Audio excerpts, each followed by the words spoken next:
O Sol. Uma poderosa fonte de energia capaz de produzir trilhões de watts. Apenas comparável à energia das jogadoras da seleção, que se renova a cada finta.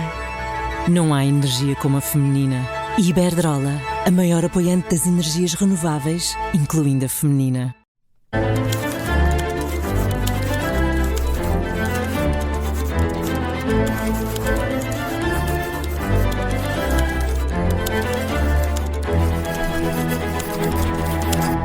Às quartas-feiras, e quem sabe, todos os dias, porque isto pode acontecer, não é, Marco Neves? Temos sempre Português Suave, digo todos os dias porque as pessoas podem nos ouvir a qualquer hora nas plataformas de podcast. Sim. E tem muitos episódios para trás para estamos quase a fazer um ano, sim, em setembro. Estamos a preparar uma festa da Roma. Estamos aqui a magicar.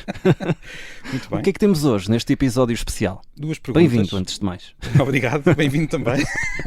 eu tenho aqui duas perguntas. Uma delas, nós já falámos dela até há pouco tempo, mas eu queria só aqui sublinhar num aspecto, e essa vai ser rápida, mas vamos deixar para o fim. Tem que ver com a expressão português-europeu. E a outra tem que ver com siglas, acrónimos e abreviaturas. Vai ser assim um episódio um pouco mais, como é que eu vou dizer, sobre pontuação. Porque eu recebo muitas pessoas vezes que são alérgicas à pontuação. Sim, muitas vezes quando estão a escrever uma mensagem, mas eu digo que é sempre curioso porque às vezes, ou melhor, eu digo que temos também de entender que às vezes a falta de pontuação também tem um papel. Por exemplo, já falámos disto aqui, se eu estou a enviar uma mensagem WhatsApp para um amigo ou para alguém e digo um abraço e ponho um ponto final, aquele ponto é muito seco, não é? Parece que eu estou zangado com eu a nunca pessoa. utilizo pontos finais No abraço. Se eu estiver chateado, imagina, a pessoa nota logo. Um beijinho, ponto. A pessoa fica, pá, ele não está bem. Também depende, porque uma coisa... Mas há pessoas que utilizam religiosamente e nunca estão chateadas. Não, mas o que é curioso é que nós percebemos perfeitamente o estilo de pontuação de cada um. É tal como nós temos um estilo de uma voz, temos um estilo de oralidade. Nós também sabemos, aliás, não sei se já te aconteceu, às vezes tu pedes a alguém, olha, envia-me aí uma mensagem a alguém e é fácil perceber que não foi a pessoa que escreveu aquela mensagem.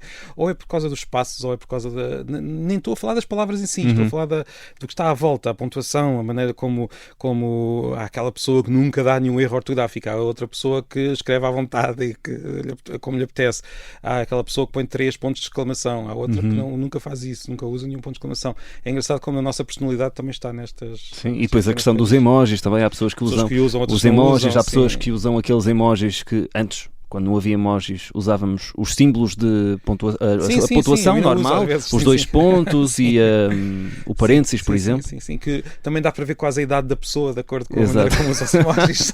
Se usa esse estilo, é verdade. Se cá tem a minha idade, se usa emojis mesmo a sério, pode ser mais novo. Mas dá uma sensação que as pessoas mais novas têm tendência para usar menos emojis que a minha geração, mas não sei, nunca fiz essa análise. Também há diferenças entre mulheres e homens. Sim, eu por acaso gosto muito de usar emojis, acho muita graça. E a pontuação dá para nós vermos, digamos, a pessoa Sim, também tem uma voz na pontuação. Mas há as regras, e estas regras no fundo também, ainda bem que há, porque se não tivéssemos regras também não nos podíamos às vezes afastar delas quando queremos. E em português, e só para dizer uma coisa, estas regras de pontuação nem são eternas, nem são assim tão antigas, que se nós formos olhar para, por exemplo, é uma curiosidade da língua portuguesa que aquele ponto de interrogação ao contrário que os espanhóis têm sim.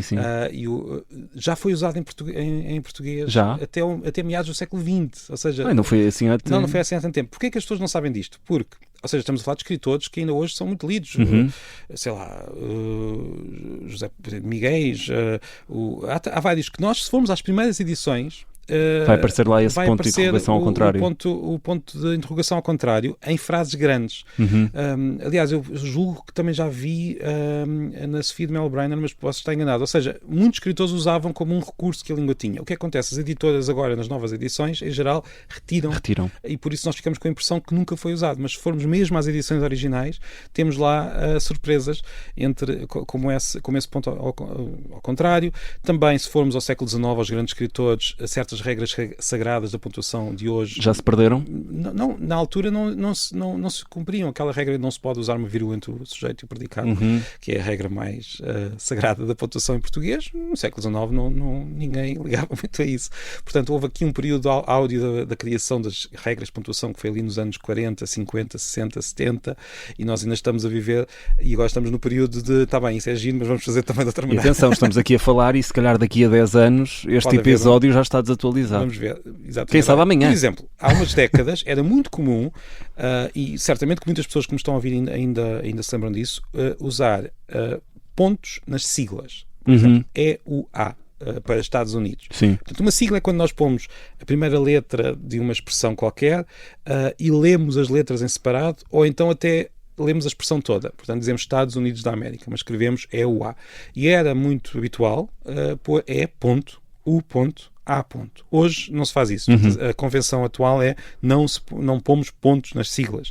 Portanto, escrevemos EUA tudo junto, UE para a União Europeia também tudo junto, sem pontos.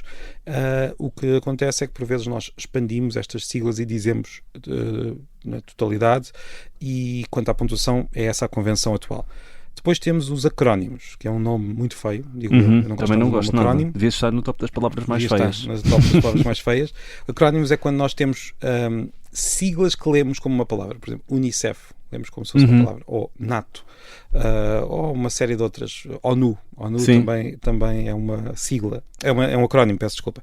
É um acrónimo. E neste caso também não pomos pontos entre as várias letras, e aqui de forma um pouco mais fácil de perceber, porque se vamos ler como uma palavra... Sim, lê-se como se escreve ou como se diz, não é? Sim.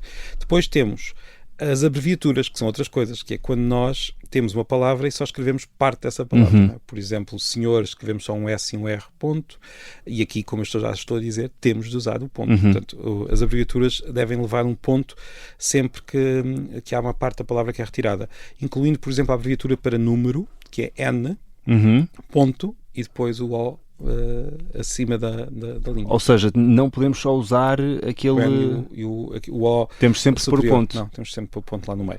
O etc. Isso é engraçado, porque acho que na escola, quando usava isso, nunca colocava o ponto. É uma tradição das escolas, os próprios professores muitas vezes não põem esse ponto, mas é o que está Eu acho que nunca cheguei a colocar... eventualmente aconteceu, mas não era uma preocupação, e acho que os professores também não ligavam muito a isso. Mas está nos prontuários. Aqui a pontuação tem regras relativamente claras, recentes, como eu disse, mas claras. Depois, só mais um pormenor, que nós já falámos disso aqui, porque houve uma pessoa, que já não lembro do nome, que nos perguntou, quando a frase termina numa abreviatura, nós não vamos repetir o ponto. Portanto, deixamos só o ponto da abreviatura. Portanto, vamos imaginar qualquer coisa, etc.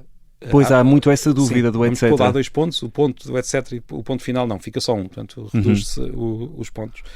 E pronto, foi só aqui um esclarecimento sobre... Mas ainda temos uma segunda pergunta. Temos 3 minutos. É rápido, porque nós já falámos disto aqui há pouco tempo, mas eu recebi mais questões a perguntar-me porquê é que dizes português, às vezes, quando eu num vídeo ou aqui nos programas digo português de Portugal ou português europeu, e há pessoas que reclamam muito, dizem, mas o português europeu não faz sentido porque não é falado na Europa toda. Eu também, claro que não. Já recebi este comentário muitas vezes, que é um pouco estranho. Pessoas que me dizem, por que razão dizes português europeu quando o português só é falado num país da Europa? Europeu quer dizer qualquer coisa que esteja na Europa, não tem de ser em toda a Europa. E eu gostava só de sublinhar que isto é um termo técnico.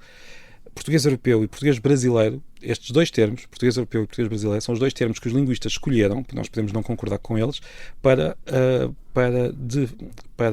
distinguir? Digamos, não só é distinguir, para nos referirmos aos padrões da língua, ou seja, todo aquele conjunto de materiais escolares, dicionários, gramáticas, existe um conjunto para o português brasileiro, existe um conjunto para o português europeu.